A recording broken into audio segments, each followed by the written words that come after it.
深夜为了给老婆送文件，我被迎面驶来的大车撞了，车祸大出血，但医院血库告急，医生说需要立刻输血抢救。我给兄弟打去电话，希望他能献血救我，却传来苏瑶冷冷的声音，不要给他献血。我来不及想老婆怎么接起兄弟的电话，就被挂断了。我眼前发黑，意识模糊的时候，苏瑶和季路晨终于赶了过来，两人在我面前紧紧地靠在一起，脸上满是得意的笑容。太好了，我们终于能名正言顺地在一起了。我想怒骂他们，但最后一丝意识消散了。当晚，他们就把我拉去火化，骨灰直接倒进垃圾桶，在我的别墅里面开香槟庆祝。苏瑶更是发了朋友圈，隐忍多年，终于得偿所愿了，再睁眼。我回到给老婆送文件前，我大口大口地呼吸着新鲜空气，濒死的感觉还残留在脑海里，直到脸上传来火辣辣的痛觉，我才相信自己真的重生了。下一秒，电话响起，手机屏幕显示老婆。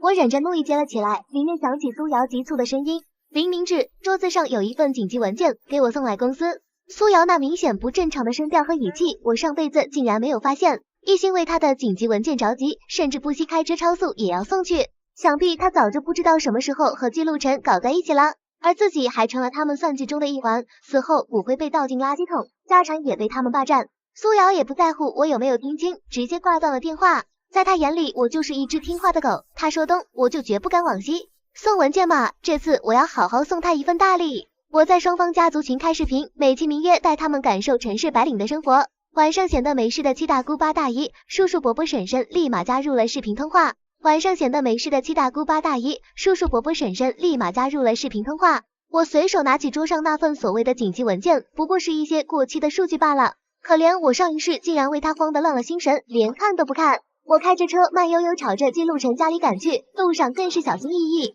我敲响了季路晨的门，他打开门时脸上带着被人打扰的不耐烦，身上只穿了简单的居家短裤。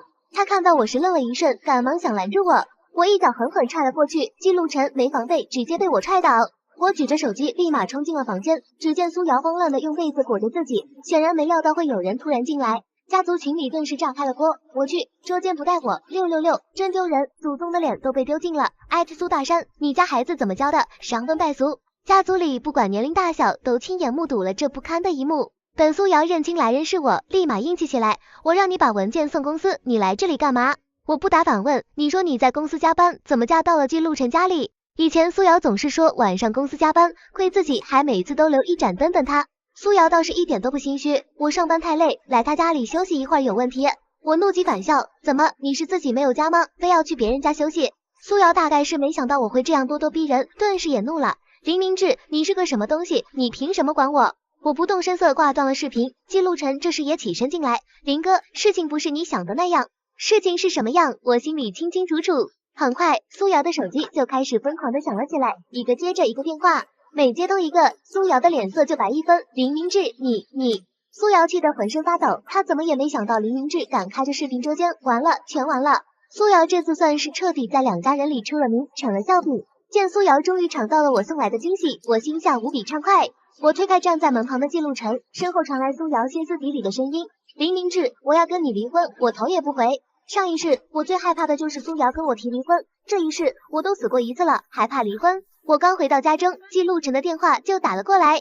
季路晨，我大学挚友，曾经好到能穿一条裤子，甚至因为我们相同的血型，还常常打趣是亲兄弟。可就是这样的兄弟，在我危急关头却不愿意救我。无需多言，我直接挂掉了电话。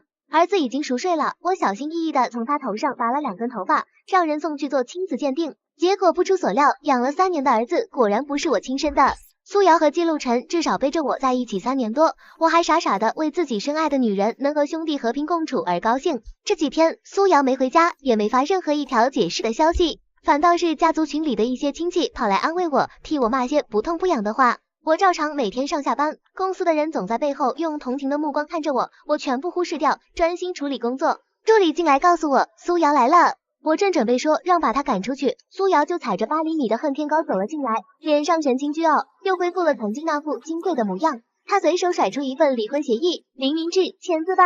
我拿起离婚协议仔细查看，我可不再是从前那个蠢猪，会傻傻的直接签字，万一里面有对我不利的条件怎么办？苏瑶以为我又会像从前一样犹豫害怕，自信的抬头等着我说好话哄他，再送一堆奢侈品讨好他。但这次我只是放下离婚协议，淡淡的说了一句不行。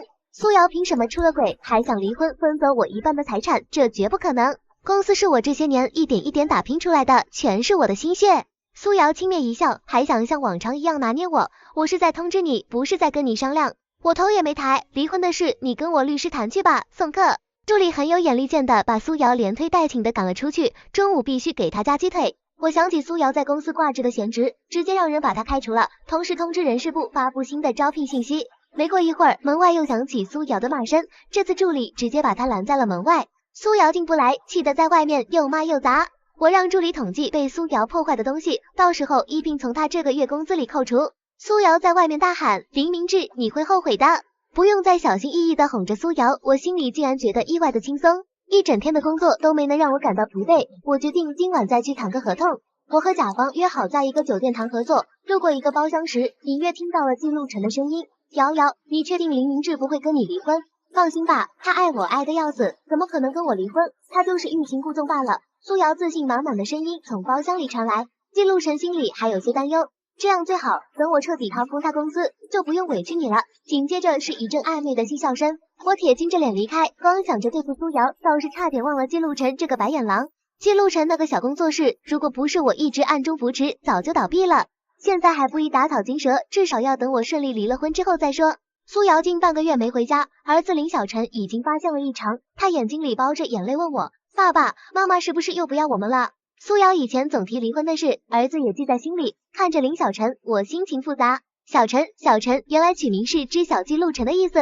得不到我的回应，林小晨怯生生地抓住了我的衣角。苏瑶生下孩子后就没怎么管过，这些年一直都是我在照顾林小晨，比起苏瑶，她显然更亲近我。我蹲下身子握住她的肩膀，妈妈背叛了我们，你要选谁？我要选爸爸。林小晨掷地有声的回答。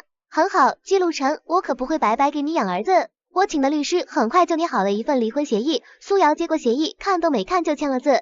在他看来，我根本不可能真的签字，协议内容是什么根本不重要。所以当我毫不犹豫地签下自己的名字时，苏瑶满脸不可置信：林明志，你居然真的要跟我离婚？他的声音尖锐刺耳，吵得我耳朵疼。对，如你所愿，我平静地回应。我只给苏瑶象征性的分了200万，这笔钱我日后也会讨回来。苏瑶脸色难看，像是突然想起什么：小陈，我是一定要带走的。他不会以为用孩子就能拿捏我吧？真是太天真了。我不要你，我要爸爸。林小晨突然冲了出来，紧紧搂住我的胳膊。我才是你妈。苏瑶上前想拉扯林小晨，林小晨用力甩开他的手，满脸抗拒。你就是个叛徒。如果不是他妈出轨，他就还有完整的家庭，也不会在幼儿园里天天被其他小朋友嘲笑。苏瑶当然也不是真心想要带走林小晨，带着孩子，他怎么能潇洒快活？你爸我不要了，你我也不要了，你们我都不要了。苏瑶放狠话，日后你们求着我，我也不会回来。说完，他背影决绝地离开了这个家，真是可笑，还演起了霸总追妻的戏码。苏瑶这种人也配？我假装没看见林小晨盯着苏瑶背影时那恨恨的眼神，揉了揉他的脑袋，让他回房间睡觉。之前我趁机偷偷安装在苏瑶身上的窃听器，此刻派上了用场。很快，里面传来苏瑶有些委屈的声音：陆晨，小陈不跟我走。没事的，借陆晨算计的声音响起，等林明志把咱们儿子养优秀了，咱们再认亲，到时候坐享渔翁之利就行。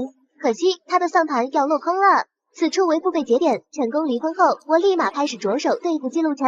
我撤销了暗中对他工作室的所有投资，没有我的资金支持，他的工作室根本撑不下去。工作室的负责人急得快把记录晨的手机打爆了，可记录晨根本不接电话。现在的他正春风得意，带着苏瑶四处招摇过市，各种奢侈品买个不停。记录晨哪里来的这么多钱？当然是直接走的工作室的账目，反正从前不管他花多少，都会有我这个冤大头给他补上。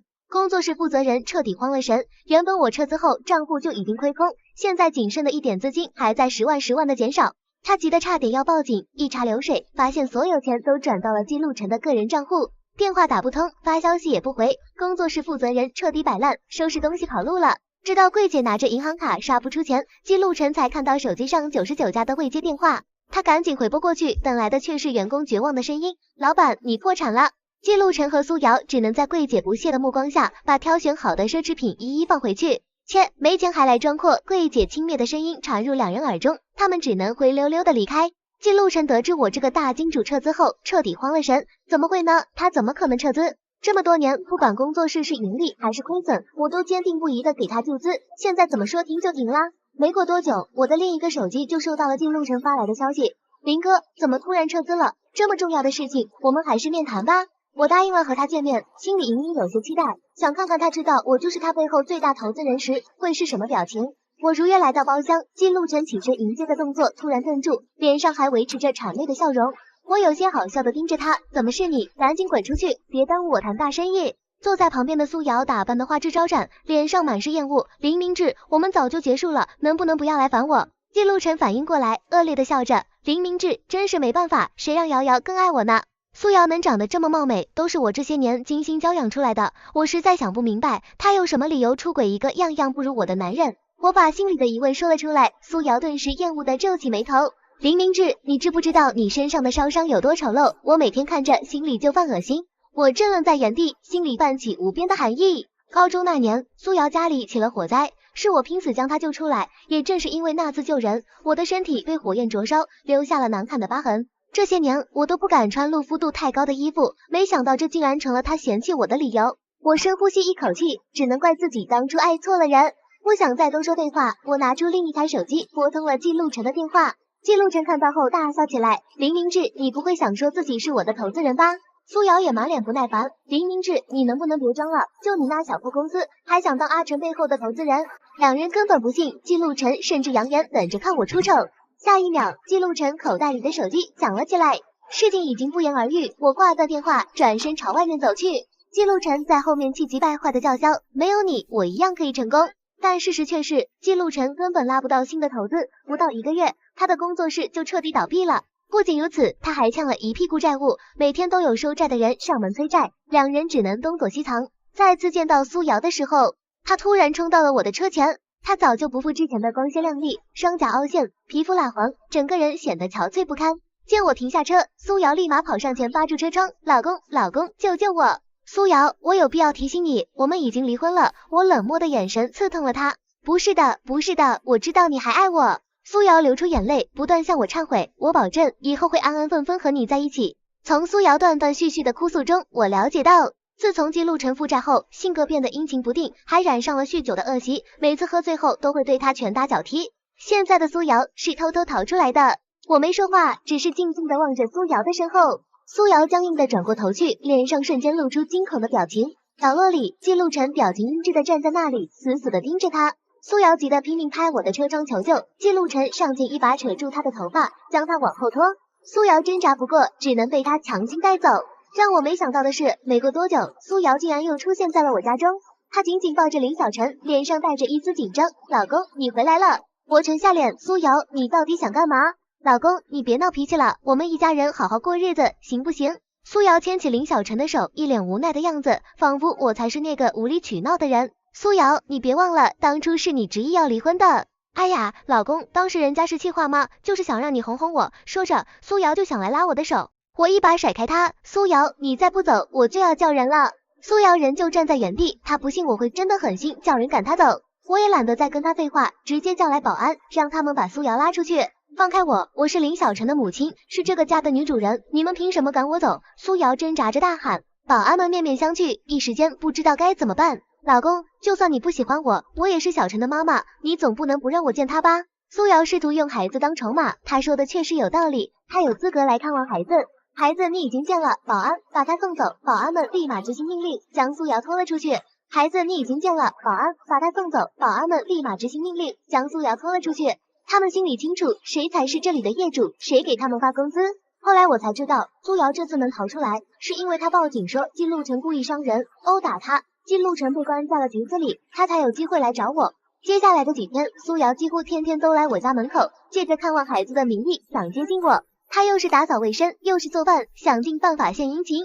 我只是冷眼旁观，家里有阿姨打理，根本用不到他做这些。无论他做什么，我都不为所动。半个月过去，靳路晨马上就要被放出来了，苏瑶终于慌了。她泪眼婆娑的望着我，老公，你就原谅我吧，我们这么多年的感情，你真的放得下吗？即便有这么多年的感情，你不还是出轨了？我反问。苏瑶被我的话噎住，有些气急败坏，你就非要抓住这一点不放吗？我依旧不为所动，苏瑶只好放出最后的大招。小晨还这么小，你就忍心让他没有妈妈吗？小晨也不会想要你这样的妈妈。我说完，再次让保安把他赶了出去。这次我直接带着儿子搬了家，让苏瑶彻底找不到我们，同时拉黑了他所有的联系方式。找不到我，苏瑶又去联系我们的共同好友，我干脆把所有来访我的人都拉黑了。见我油盐不进，苏瑶又开始在我公司门口蹲守，我只好选择居家办公。可我万万没想到，苏瑶为了逼我现身，竟然选择直播自杀。她站在一栋大楼的楼顶栏杆边，举着手机开了直播，直播间很快涌进了大量网友。苏瑶掩面哭泣，我前夫不让我见自己的孩子，离婚还让我净身出户，我根本不在乎钱，我就是想陪在孩子身边。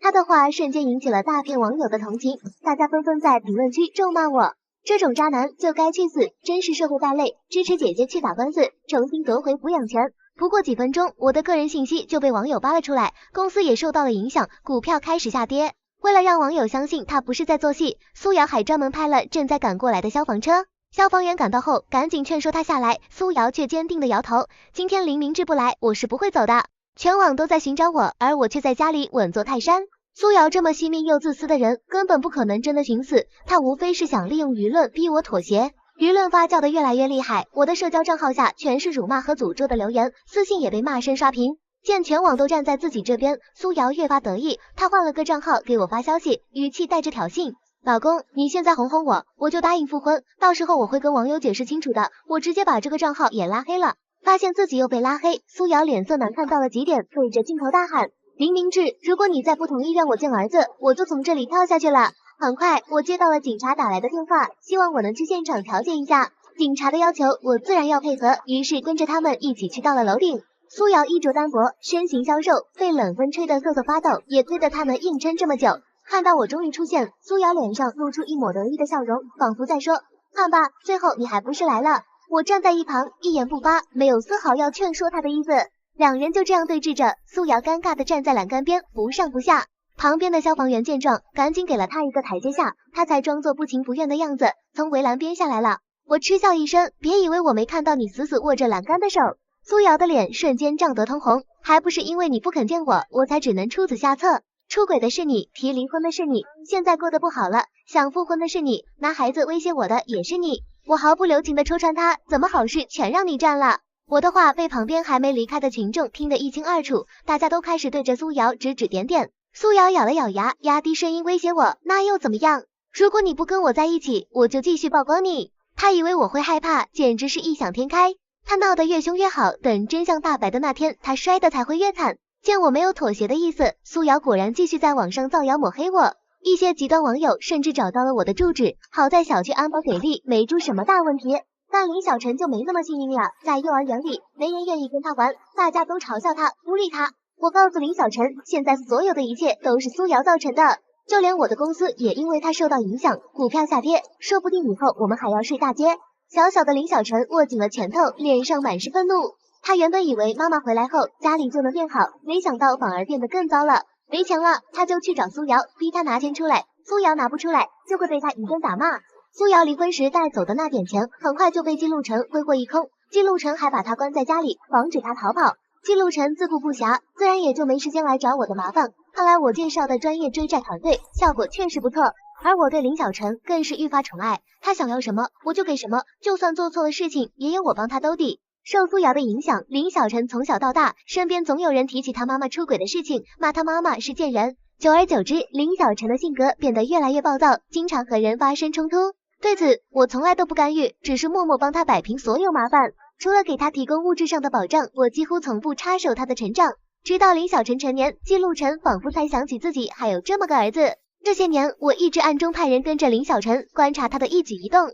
所以当季路成找上林小晨的时候，我第一时间就收到了消息。10多年没见，季路成早就没了当年的意气风发，他穿着邋遢，眼神浑浊，一口黄牙，看起来像个60多岁的乞丐。他朝着林小晨咧嘴笑，阿晨，我是爸爸啊。林小晨厌恶地皱起眉头，眼前这个脏兮兮的老头竟然敢自称是他爸爸。季路成见他没反应，又连忙补充，我是季路成，你的亲生爸爸。听到季路成这个名字，林小晨瞬间记起来了，这人就是当年破坏他家庭，让他被人嘲笑的第三者。没想到他竟然还敢出现，原来是你啊！林小晨的语气冰冷。见林小晨认出了自己，季路成兴奋的手舞足蹈，对，就是我。儿子，最近爸爸手头有点紧，能不能借爸爸点钱？季路成搓着手，满脸期待。好啊，林小晨答应得很痛快，明天这个时间到陈家见面，我给你带现金。得知这件事，我就知道林小晨不可能真心想给季路晨钱。果不其然，第二天林小晨找了几个人在陈家把季路晨堵住了。就是你破坏了我的家，还敢恬不知耻的来认我当儿子。林小晨怒气冲冲的看着季路晨，真不要脸。他对着季路晨说了很多泄愤的话，还动手打了季路晨几个耳光。后来季路晨的尸体在马路上被人发现了。林小晨还装作热心市民报了警，之后又好心的帮季路晨处理了后事，将他的骨灰撒在了地上。林小晨做的这一切我都知道，但我什么也没做，只是静静观望着，因果循环，报应不爽。林小晨的作案手法破绽百出，警方很快就查到了他头上。这次我可不会再像以前那样帮他兜底了。当林小晨慌慌张张的跑来向我求助时，我只是默默递出了一份亲子鉴定报告。报告上清晰的显示，我和林小晨没有任何血缘关系，而季路晨才是他生理上的父亲。林小晨张了张嘴，想说什么，却一个字也说不出来，只是眼神复杂的看着我。他对我其实并不恨，毕竟这么多年，我从来没有因为他不是我亲生儿子而亏待过他，只是从来没有管教过他罢了。或许基因的影响终究是无法改变的。林小晨最终认罪了，被警察带走的时候，他一句话也没说。而苏瑶早在很久之前就从季路晨身边逃了出来，之后一直隐姓埋名的生活。这一世，我终于可以专心发展自己的事业，公司越做越大，我的生活也越来越顺遂。我拿出一部分钱捐给了公益项目，另一部分用于支持医疗行业的发展，希望能帮助更多像我当年一样遭遇困境的人。我健健康康的活到了100岁，期间也遇到了那个能与我携手一生的人，过上了真正幸福安稳的生活。